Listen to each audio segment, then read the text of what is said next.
ओम शांति। 8 जुलाई 2025 बाबा के महावाक्य। मीठे बच्चे, यह तुम्हारा जीवन बहुत बहुत अमूल्य है, क्योंकि तुम श्रीमत पर विश्व की सेवा करते हो। इस हेल को हेवन बना देते हो। प्रश्न: खुशी गायब होने का कारण तथा उसका निवारण क्या है? उत्तर: खुशी गायब होती है, पहला, देह अभिमान में आने के कारण। दूसरा, दिल में जब कोई शंका पैदा हो जाती है तो भी खुशी गुम हो जाती है। इसीलिए बाबा राय देते हैं, जब भी कोई शंका उत्पन्न हो तो फौरन बाबा से पूछो। देही अभिमानी रहने का अभ्यास करो तो सदैव खुश रहेंगे। ओम शांति। ऊंच ते ऊंच भगवान और फिर भगवानुवाच बच्चों के आगे। मैं तुमको ऊंच ते ऊंच बनाता हूँ तो तुम बच्चों को कितनी खुशी होनी चाहिए। समझते भी हो बाबा हमको सारे विश्व का मालिक बनाते हैं। मनुष्य कहते परमपिता परमात्मा ऊंच ते ऊंच है। बाप खुद कहते हैं, मैं तो विश्व का मालिक बनता नहीं हूँ। भगवानुवाच मुझे मनुष्य कहते हैं ऊंच ते ऊंच भगवान। और मैं कहता हूँ कि मेरे बच्चे ऊंच ते ऊंच हैं। सिद्ध कर बताते हैं। पुरुषार्थ भी ड्रामा अनुसार कराते हैं। कल्प पहले मुहाफिक। बाप समझाते रहते हैं, कुछ भी बात ना समझो तो पूछो। मनुष्यों को तो कुछ भी पता नहीं है। दुनिया क्या है, वैकुंठ क्या है। भल कितने भी कोई नवाब मुगल आदि होकर गए हैं। भल अमेरिका में कितने भी पैसे वाले हैं, परंतु इन लक्ष्मी नारायण जैसे तो हो न सके। वह तो व्हाइट हाउस आदि बनाते हैं, परंतु वहां तो रतन जड़ित गोल्डन हाउस बनते हैं। उसको कहा ही जाता है सुख धाम। तुम्हारा ही हीरो हीरोइन का पार्ट है। तुम डायमंड बनते हो। गोल्डन एज थी, अब है आयरन एज। बाप कहते हैं तुम कितने भाग्यशाली हो। भगवान खुद बैठ समझाते हैं तो तुमको कितना खुश रहना चाहिए। तुम्हारी यह पढ़ाई है ही नई दुनिया के लिए। यह तुम्हारा जीवन बहुत अमूल्य है, क्योंकि तुम विश्व की सर्विस करते हो। बाप को बुलाते ही हैं कि आकर हेल को हेवन बनाओ। हेवनली गॉड फादर कहते हैं ना। बाप कहते हैं तुम हेवन में थे ना, अब हेल में हो, फिर हेवन में होंगे। हेल शुरू होता है तो फिर हेवन की बातें भूल जाती हैं। यह तो फिर भी होगा। फिर भी तुमको गोल्डन एज से आयरन एज में जरूर आना है। बाबा बार बार बच्चों को कहते हैं, दिल में कोई भी शंका हो जिससे खुशी नहीं रहती तो बताओ। बाप बैठ पढ़ाते हैं तो पढ़ना भी चाहिए ना। खुशी नहीं रहती है क्योंकि तुम देह अभिमान में आ जाते हो। खुशी तो होनी चाहिए ना। बाप तो सिर्फ ब्रह्मांड का मालिक है, तुम तो विश्व के भी मालिक बनते हो। भल बाप को क्रिएटर कहा जाता है, परंतु ऐसे नहीं कि प्रलय हो जाती है फिर नई दुनिया रचते हैं। नहीं, बाप कहते हैं मैं सिर्फ पुरानी को नया बनाता हूँ, पुरानी दुनिया विनाश कराता हूँ, तुमको नई दुनिया का मालिक बनाता हूँ। मैं कुछ करता नहीं हूँ, ये भी ड्रामा में नोंद है। पतित दुनिया में ही मुझे बुलाते हैं, पारसनाथ बनाता हूँ, तो बच्चे खुद पारसपुरी में आ जाते हैं। वहां तो मुझे कभी बुलाते ही नहीं हैं। कभी बुलाते हो कि बाबा पारसपुरी में आकर थोड़ी विजिट तो लो, बुलाते ही नहीं। गायन भी है दुख में सिमरन सब करें, पतित दुनिया में याद करते हैं सुख में करे न कोई। न याद करते हैं न बुलाते हैं, सिर्फ द्वापर में मंदिर बनाकर उसमें मुझे रख देते हैं। पत्थर का नहीं तो हीरे का लिंग बनाकर रख देते हैं पूजा करने के लिए। कितनी वंडरफुल बातें हैं। अच्छी तरह से कान खोलकर सुनना चाहिए। कान भी प्योर करना चाहिए, प्योरिटी फर्स्ट। कहते हैं शेरनी का दूध सोने के बर्तन में ही ठहर सकता है, इसमें भी पवित्रता होगी तो धारणा होगी। बाप कहते हैं काम महाशत्रु है, इन पर विजय पानी है। तुम्हारा यह अंतिम जन्म है, यह भी तुम जानते हो। यह वही महाभारत लड़ाई भी है। कल्प कल्प जैसे विनाश हुआ है, हूबहू अब भी होगा। ड्रामा अनुसार तुम बच्चों को स्वर्ग में फिर से अपने महल बनाने हैं, जैसे कल्प पहले बनाए थे। स्वर्ग को कहते ही हैं पैराडाइज। पुराणों से पैराडाइज अक्षर निकला है। कहते हैं मान सरोवर में परियां रहती थी, उसमें कोई टुबका लगाए तो परी बन जाए।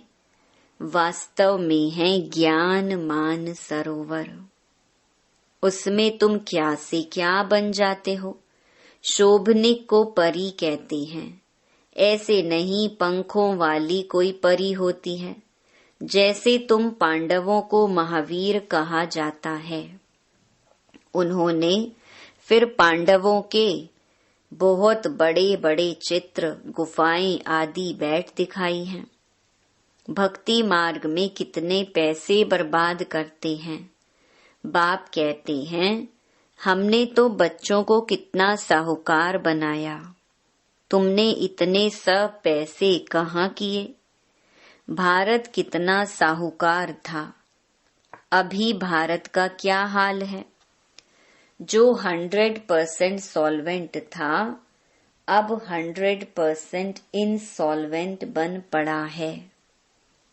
अभी तुम बच्चों को कितनी तैयारी करनी चाहिए। बच्चों आदि को भी यही समझाना है कि शिव बाबा को याद करो तो तुम श्री कृष्ण जैसा बनोगे। तुम बच्चों को कितनी खुशी रहनी चाहिए, लेकिन अपार खुशी उन्हें ही रहेगी जो सदा दूसरों की खिदमत सेवा में रहते हैं। मुख्य धारणा चलन बहुत बहुत रॉयल हो, खान पान बहुत सुंदर हो, तुम बच्चों के पास जब कोई आते हैं तो उनकी हर प्रकार से खिदमत करनी चाहिए, स्थूल भी तो सूक्ष्म भी, जिस्मानी रूहानी दोनों करने से बहुत खुशी होगी। कोई भी आए तो उनको तुम सच्ची सत्यनारायण की कहानी सुनाओ। शास्त्रों में तो क्या क्या कहानियां लिख दी हैं। विष्णु की नाभि से ब्रह्मा निकला, फिर ब्रह्मा के हाथ में शास्त्र दे दिए हैं।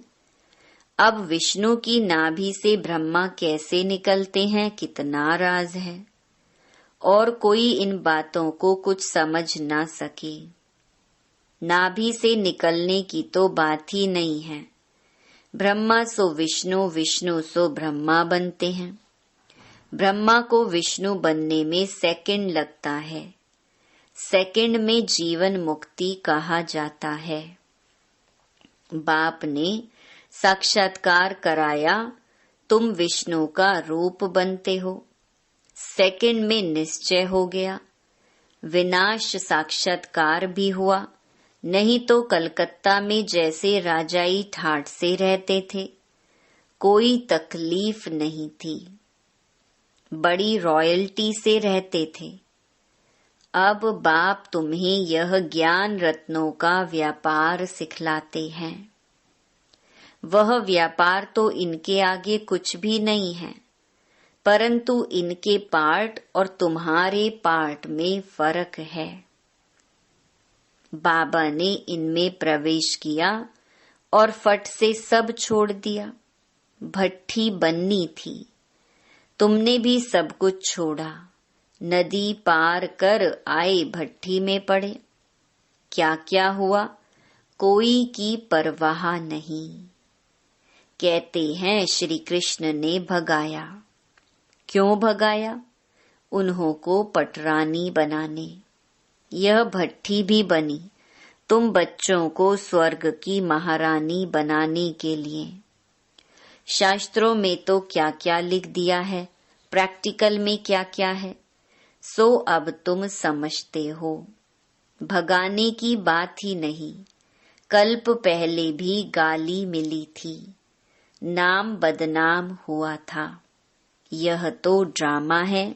जो कुछ होता है कल्प पहले मुहाफिक। अभी तुम अच्छी रीति जानते हो, कल्प पहले जिन्होंने राज्य लिया है वह जरूर आएंगे। बाप कहते हैं, मैं भी कल्प कल्प आकर भारत को स्वर्ग बनाता हूँ। पूरा 84 जन्मों का हिसाब बताया है। सतयुग में तुम अमर रहते हो, वहां अकाले मृत्यु होती नहीं। शिव बाबा काल पर जीत पहनाते हैं। कहते हैं मैं कालों का काल हूँ। कथाएं भी है ना। तुम काल पर विजय पाते हो, तुम जाते हो अमर लोक में। अमर लोक में ऊंच पद पाने के लिए एक तो पवित्र बनना है, दूसरा फिर दैवी गुण भी धारण करने हैं। अपना रोज पोता मेल रखो। रावण द्वारा तुमको घाटा पड़ा है, मेरे द्वारा फायदा होता है।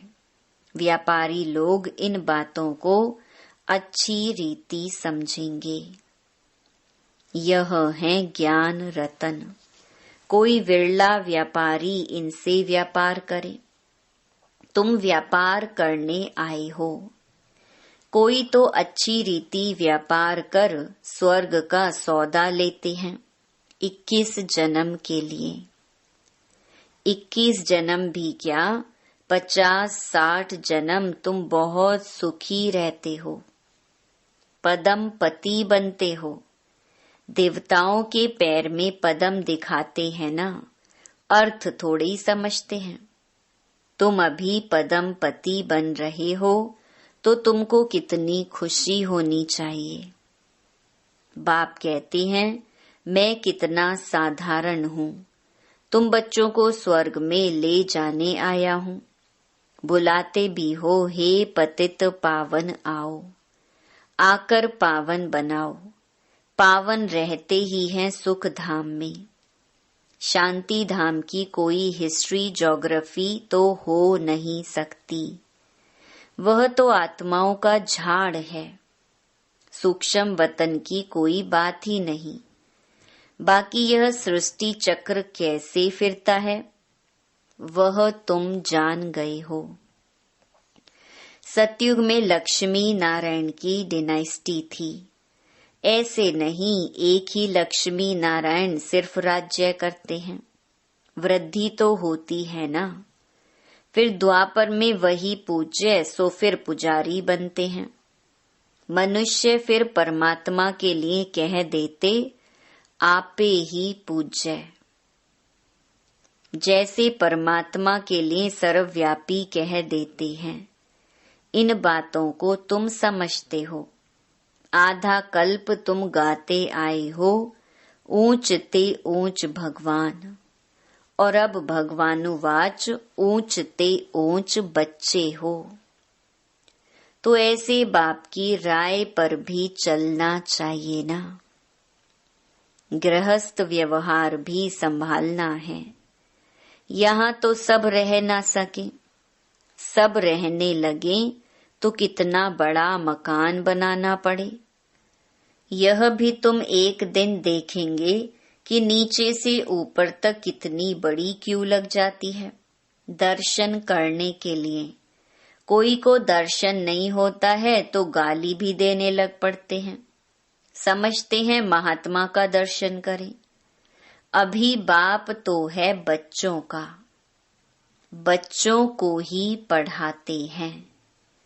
तुम जिसको रास्ता बताते हो कोई तो अच्छी रीति चल पड़ते हैं, कोई धारणा कर नहीं सकते। कितने हैं जो सुनते भी रहते फिर बाहर में जाते हैं तो वहां के वहां रह जाते।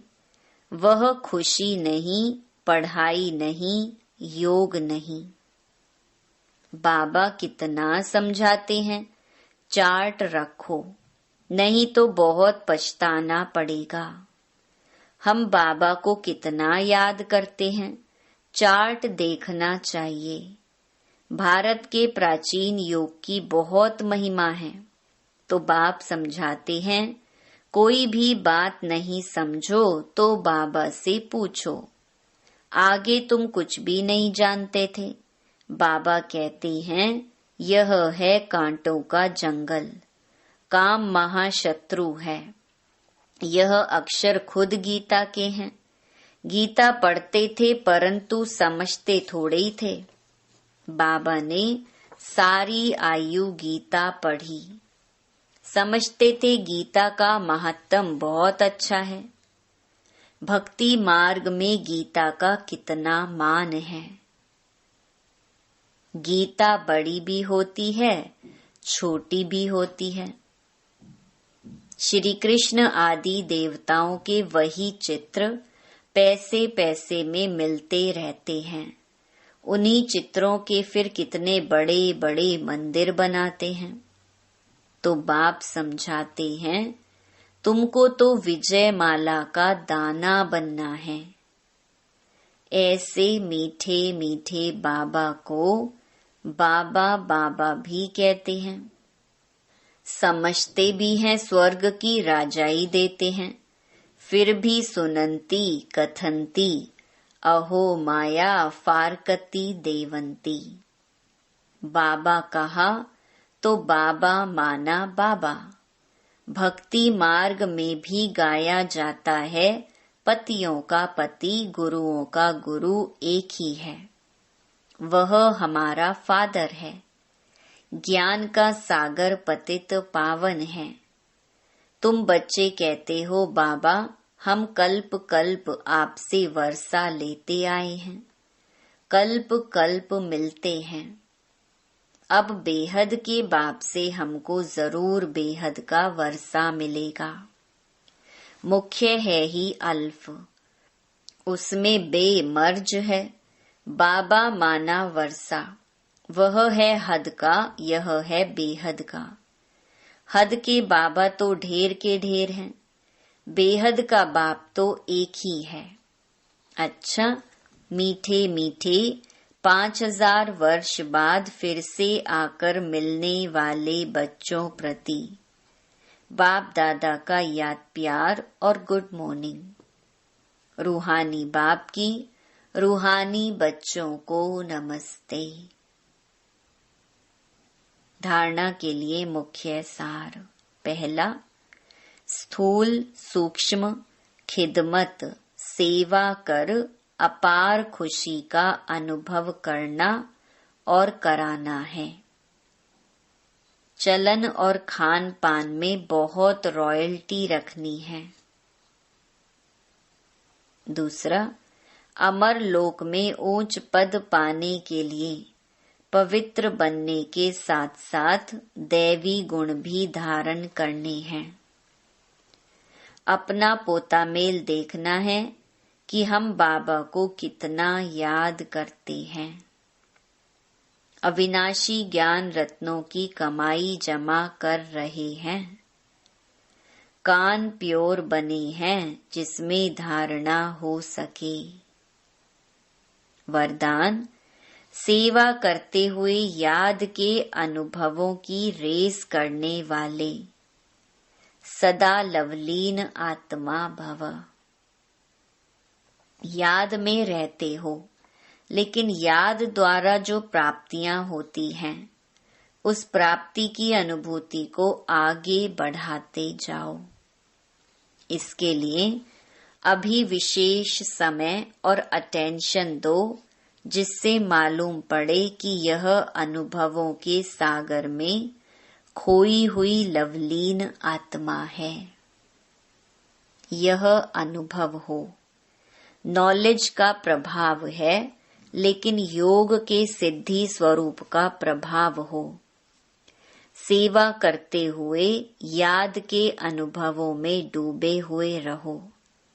याद की यात्रा के अनुभवों की रेस करो।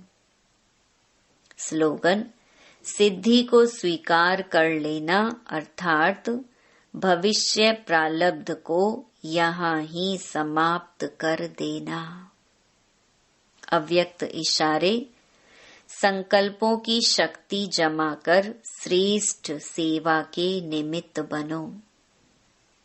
जितना जितना आप बच्चे श्रेष्ठ संकल्प की शक्ति से संपन्न बनते जाएंगे, उतना श्रेष्ठ संकल्प की शक्तिशाली सेवा का स्वरूप स्पष्ट दिखाई देगा।